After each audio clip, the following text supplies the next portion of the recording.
Tree bridges. Tree bridges were the first bridges to be used by humans. The estimated date of use for tree bridges go back to 15,000 BC. These bridges were simply made from fallen trees, roots, and vines, making it extremely simple for the construction to be made. As civilization progressed, larger tree bridges, such as the one in the picture were made.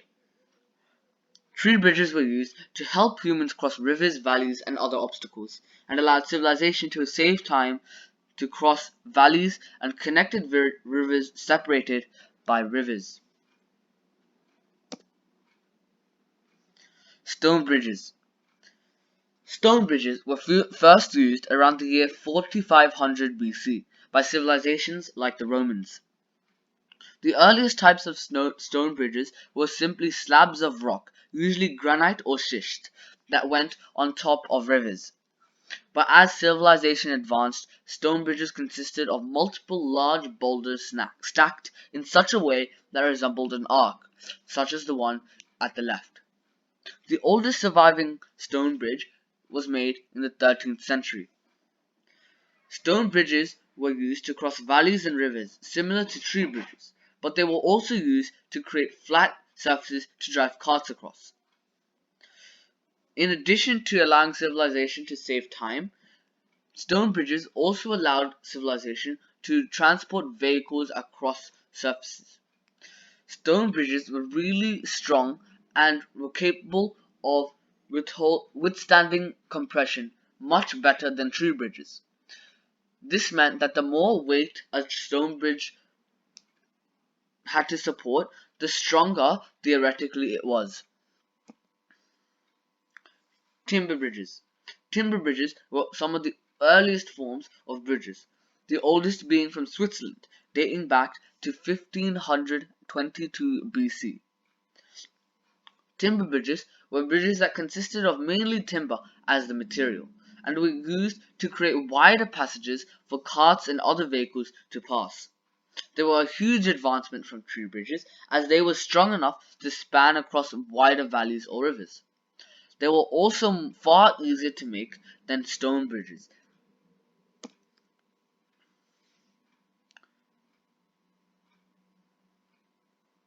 Early bridges. Iron bridges. The first iron bridge was completed in 1779 and crossed the River Severn. Iron bridges mainly consisted of cast iron or wrought iron. Iron bridges were significantly stronger than stone and timber bridges. This allowed heavy traffic to cross rivers. They benefited society as bridges lasted longer and could hold more weight, and allowed for the transport of many different vehicles and goods. Steel bridges. The first steel bridge was completed in 1874 and crossed the Mississippi River and was called the Eads River. As iron became much less abundant, steel manufacturers became much more in business. This led to the creation of steel bridges. Steel bridges used steel as their main material. Steel bridges were mainly used to transport goods across rivers. At the time of construction of the Eads River, the Civil War created an increased demand in supplies. Steel bridges were much more reliable and could hold immense weight, even the weight of trains and train tracks. Modern bridges. The first suspension bridge was completed in 1826, but they started to get more popular in the 19th century. Suspension bridges are mainly made up of concrete, steel, and cables. The Golden Gate Bridge has 83,000 tons of steel, 297,475 cubic meters of concrete, and 24.5 thousand tons of main cables. Steel bridges arrange the cables in such a way that it supports the weight of the deck. This allows for bridges to span very long distances, the longest one being 2 kilometers long. This allowed people and traffic to cross long rivers and could hold hundreds and thousands of tons of weight. Concrete bridges.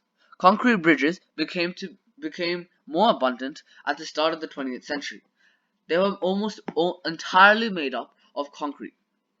They were used to create long and durable bridges at a low cost. Concrete became more and more popular for bridge making due to its durability, cost, and versatility. The low cost and relatively simple design structure of the concrete bridge allowed for humanity to safely cross rivers, transport extremely heavy goods, and quickly pass obstacles at a cheap cost. And that was all about bridges.